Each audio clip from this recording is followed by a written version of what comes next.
Servicios de la palabra. Hay frente a lo cual dos tipos de profetas a partir de Jesús. A profetas del antiguo pacto y por lo cual de la ley.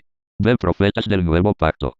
En el caso de los primeros, podemos entender a rabinos como Mendoza o Ben Zakkai en que aun con todo y lo que ocurrió el Espíritu Santo aún no se ha alejado de aquellos que guardan el Tanaj como que buscan a Dios intensamente, los anabautistas espiritualistas o actualmente llamados cuáqueros, que asimismo prefieren por influencia de Jorge Fox ser llamados amigos, refieren que Dios le habla a todo hombre por la luz que hay en todo ser humano. De esa forma es como podemos entender episodios como los de Rabbi Kaduri, quien al indagar espiritualmente sobre el Mesías, este mismo le dijo su nombre, consternando a toda la comunidad hebrea de ese momento al revelar que era Jesús, o bien también algunos sueños que parece tienen algunos musulmanes de haberse encontrado con Jesús. Esto ya que finalmente entendemos de Pablo en Romanos capítulo 1 versículos 19 al 21, hay una ley que hay en todo ser humano y frente a ello, aquellos que son guardadores de esa ley hemos de considerarles celosos de tal, y entre algunos de ellos deben haber personas que tienen sus encuentros sobrenaturales como por ejemplo Cornelio en Hechos 10. Para el caso B, estos profetas son distintos, ya ser profeta no se refiere a ser un rabino carismático o bien que hace milagros, expulsando demonios en comunidades muy dadas a ello, sino más bien son hombres con visiones que son mensajes para comunicar a otros seres humanos. Frente a ello, surge en ese sentido la doctrina de los profetas para los primeros cristianos, que vienen del judaísmo pero, por Jesús se consideran, aunque parte de él, separado al final de cuentas.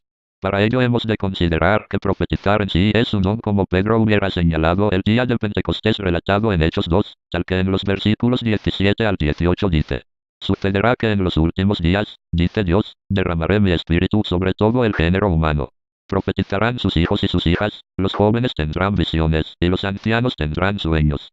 En esos días, derramaré mi espíritu sobre mis siervos y mis siervas, y profetizarán. Tomando en cuenta ello, la habilidad de profetizar o digámosle para estar acorde un poco con algunos hermanos carismáticos, el don de profecía según Pedro es algo que se esperaría para todos, pero, además Pablo dice en 1 de Corintios 12 al 14, como lo que sucede en Hechos 19 con Pablo al llegar a Efeso, no necesariamente todos profetizan y no todos hablan en lenguas, pero, no solo ello, no todos los que profetizan son llamados profetas por Lucas redactor de ello a Teófilo. La habilidad de la profecía o el don de profecía no es algo que es distintivo para ser llamado profeta en el Nuevo Israel, aunque sí es parte, pero, no lo es todo. 1 de Corintios capítulo 14 da una peculiaridad específica para los profetas en el versículo 29 en que de haberlos en una congregación les es lícito hablar, mientras que los otros deben estar discerniendo o examinando lo dicho. En base a esto el servicio profético a comparación del don profético debido al contexto del versículo es para beneficio de toda la comunidad, y a la hora de comunicarse en una reunión debe estar bajo examen de otros profetas. Con base a lo dicho, puede tomarse un ejemplo para mayor claridad y ello es Ágabo, por lo que de manera un tanto cuanto más literal el profeta es quien da a conocer previamente los pensamientos de uno. Este uno es una divinidad para la antigüedad, y en el caso judeo-helénico tal divinidad es Yahvé.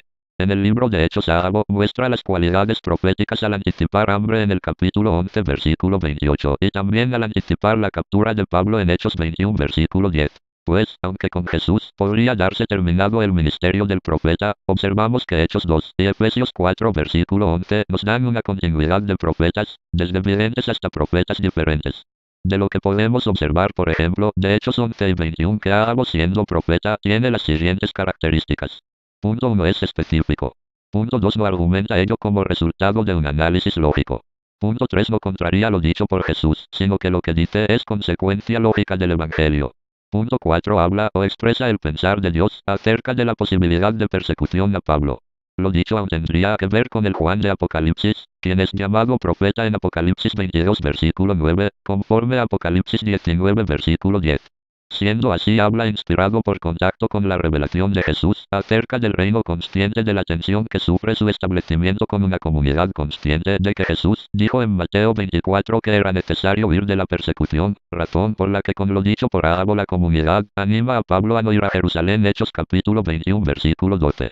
Ágabo en ambos pasajes profetiza en contexto eclesiástico pues el ámbito social de profetizar está inspirado en el Evangelio como testimonio de Jesús, pues el ámbito social de profetizar está implícito en el Evangelio y su impacto social, haciendo por ello necesario entender el Evangelio en su contexto histórico. Los profetas cristianos son profetas conscientes del Evangelio. En Hechos 2 dice que pueden provenir de no pueden provenir de la simple indignación social que incluso proviene de un sentir de Dios, sin profundizar en el completo sentir de Dios que es conocido por el Evangelio, haciendo así posible la expresión del sentir de Dios en una circunstancia específica, visible por contacto por Dios a través y solo en Jesús, recordando Juan 14 versículo 6, en que Jesús dijo: Yo soy el camino, la verdad y la vida, nadie viene al Padre sino por mí.